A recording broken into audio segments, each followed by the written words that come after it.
I am in shock right now as out of absolutely nowhere, the Minnesota Wild acquire a veteran scorer Vladimir Tarasenko as Bill Guerin continues to cook this offseason. This indicates a clear path for the Minnesota Wild going forward with rising uncertainty about the Rossi situation with free agency just around the corner. The Wild bolster their depth scoring with the acquisition of Tarasenko for absolutely nothing. We got to break down the trade, the roster, the new lines, and what it means for the Wild going forward, all on this episode of Wild Digest. And let's just dive straight into it, Kirk. Michael Russo tweeted it. You can find it all over the internet, but the Minnesota Wild have acquired Vladimir Tarasenko from Detroit for future considerations. Two-time Cup champ, 11 goals, 33 points in 80 games last season. Now, to start off, Tarasenko, again, had a bit of a down year. We know what he is capable of, Kirk. This is definitely a down year for him. You can see his stats here. I'll flash his career stats. I mean, 17 goals in 57 games with Ottawa, a total of 23 and 76 just the year before when he won the Cup with Florida. He's a few years removed from his 30-goal ways. He doesn't have the foot speed he once did, but to me, Kirk,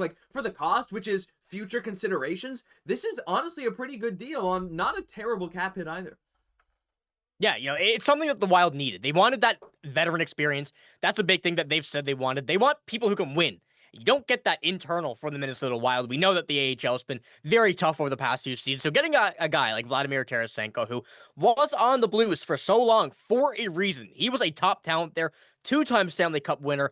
We see his winning ways, and hopefully that will continue with the Minnesota Wild, but his importance is no longer the goal scoring. It's no longer his playmaking. It's no longer his speed. It's just the guy in Vladimir Tarasenko that, although 4.7, it's not bad. It could be a lot better, and it really counts out maybe a few people in free agency, but his abilities to what he brings to a team, whether it be on second, third, fourth line, we'll discuss that here in a bit, he's going to be able to boost any line that he is on, directly or indirectly. So I'm really excited for it, and honestly, as you said, Josh, I'm still shocked by the signing, or the trade, excuse me, because it was out of nowhere. No. We've been seeing all sorts of free agent stuff, but now that we're seeing this come out here, maybe some free agents taken off the board, even though the Minnesota Wild do have a bit of money to spend. This is a good sign, and I'm really liking what Bill Guerin's cooking up right here. Yeah, it's a sign that he's really, really working to try and bolster this team. Now, do I think Tarasenko is going to make a massive impact? Like you said, I don't think so. Maybe, depending on his line mates. But the question is now, where does he slot in? Now, I'm seeing some people say maybe a third line with something like an Ogren, and maybe you could put Hartman back at center with Tarasenko, like Ogren, Hartman, Tarasenko. That's not a bad third line. And again, if Tarasenko can put up those kind of numbers on the third line, that'd be good. But this is also not just necessarily for Tarasenko, what will he bring to the Wild? He could be a trade deadline flip piece. You could retain on him some team if he has a decent season. Look, again, he had 23 goals in 76 games last year. I don't think it's a stretch to say he could get back near that 20-goal mark this year if given maybe some power play time, maybe given some leeway on offense if he's really clicking with certain players, because that could happen too. I mean, you never really know with him. Although, as you see by Jay Fresh's chart, he kind of says, look, he's lost a step. It's pretty clear. He's on the decline. There's no doubt about that. Last year, his defense was very bad, and even his power play wasn't great. But he's still a solid playmaker. So if you can surround him with some goal scorers, I actually see it working quite well for Minnesota. But Kirk, I think this does paint a bigger picture, like you said. Now, the Rossi situation is fluid, but very interesting now because it's feeling like it's more likely that Minnesota is actually going to keep him now. So if that's the case, maybe even a Rossi with a Tarasenko could work. Because Tarasenko, as good as he is as a playmaker, he was still a very good goal scorer. So while again, I don't love the idea that $4.8 million is locked up in a declining Tarasenko who just came off one of his worst years ever. It's not ideal, but for the cost of nothing, it's like signing him for a 1 year, $4.75 million deal in free agency if he was a free agent. To me, you kind of take that risk, especially with the roster you have. You're trying to win now. Again, could be flipped at the deadline, or you get a good deal on an expiring guy. Hey, he plays great for you for 1 year. That cap is freed up next year. So maybe Kirk, again, with this free agency market that is crazier than ever with so many teams trying to fight, this is just a move that Bill Guerin said, listen, let's maybe get better for the short term. And if we don't think we can land maybe a big fish, add a little depth scoring and kind of regroup after this contract is over next year. Yeah, I love that idea. I think that comes to Brock Besser in mind when you think about this. We know the Wild have been in on him. Whether or not he will be the option they choose to go, according to Nick Kipriosa signing, is pretty close and could happen as soon as tomorrow. But there's a lot of questions being raised. Is he going to be as consistent as he could be? Is he going to remain healthy? Is that contract, which is projected at $8.5 million, going to be worth it for 6-7 years for the Minnesota Wild?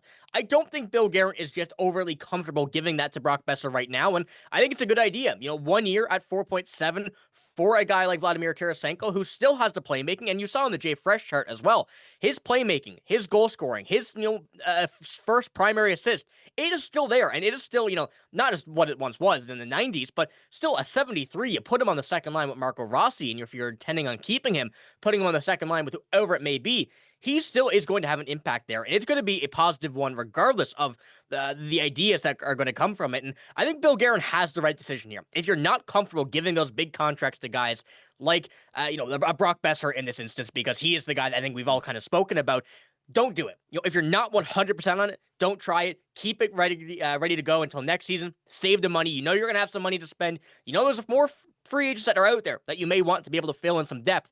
He is doing the right thing here. I think that this is a very risk-free kind of contract that you can acquire via trade, even though, like you said, it's like a one-year deal. Yeah. I think it works out perfectly. If you're not comfortable doing it, don't. So I love this decision more so than locking up Brock Besser for a contract you may regret in even a 2-3 year time.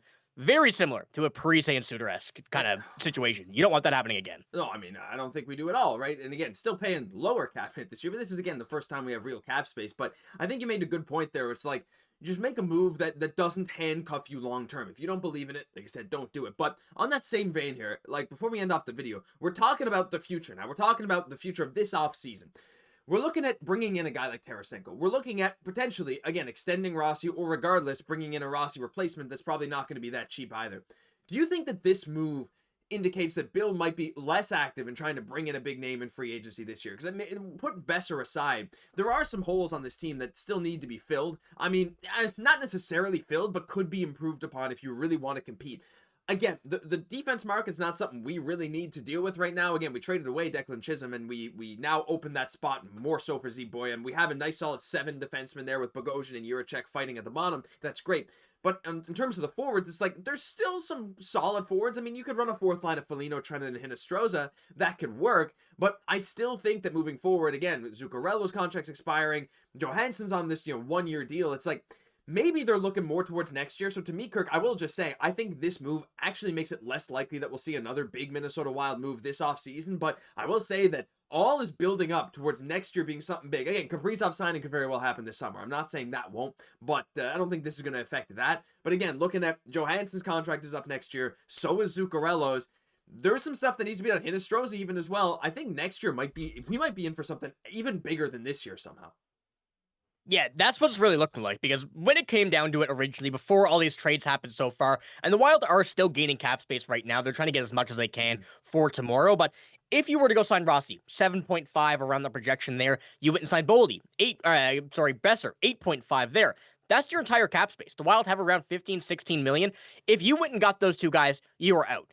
That's all you could really do without making another move. So saving this money, you get a guy internal, Tarasenko, keep him on this for one more year. You got a lot of money freeing up next year. You sign Rossi. You have that extra little bit to spend here in free agency this year. If you can get one player that's kind of a sneaky good depth player, middle six player that you can kind of lock up for a few years, I think that's the move Bill Guerin's going like. And it seems day by day that's more likely than what we've been seeing pretty much all offseason thus far. And I think it is the right decision going into it, because you don't want to waste that money on something that won't work. And of course, Kirill Kaprizov, that is the number one priority. They're not going to kind of hinder that in any way. And if it does seem like, and at least right now, what it's kind of looking like to be, Marco Rossi stays with this team, they're going to make sure that he wants to stay with this team. They're going to do him a very nice contract here. They're going to give that to him and hopefully kind of, let him work on his game. Let him do what he can do and, get him that help that he wants on that line. I think he's going to be the future of this team, and I think Bill is putting this in the right direction when it does come down to the ideas behind free agency. And I'm very,